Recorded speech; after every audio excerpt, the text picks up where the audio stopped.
Hello.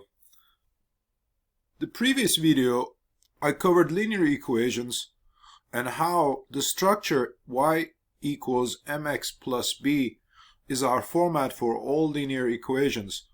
And for this question, 2x minus 2, our slope, which is m, would be 2 and the constant would be minus 2. And please pay attention to the sign here. Now, let's try to look at this question and find out how we can graph this.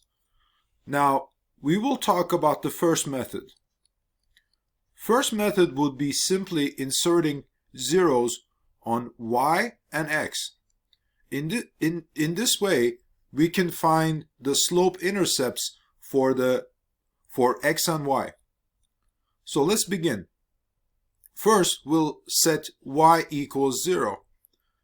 This would mean 0 equals 2x minus 2.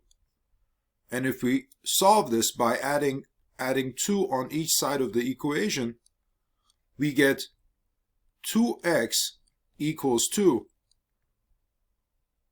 Dividing each side by 2 and canceling the 2's to isolate x by itself will give us x equals 1.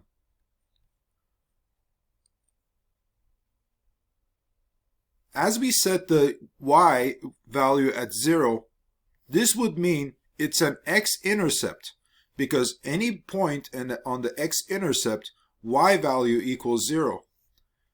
That would mean this point actually belongs to right here. I'm going to notate it with a red dot.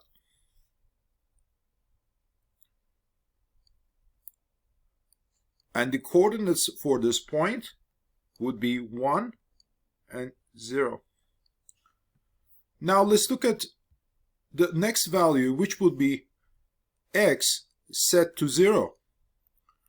If we set x to 0, then y equals 2 times 0, which is x minus 2. This will cancel out, and y would be equal to negative 2. As we set x to 0, that means any point and the y coordinate, any of these points, x value is 0, which would mean our next point would be roughly about here. And the coordinates for this point would be x as 0 and y equals to negative 2. Now all we have to do now is to connect these dots to find our graph.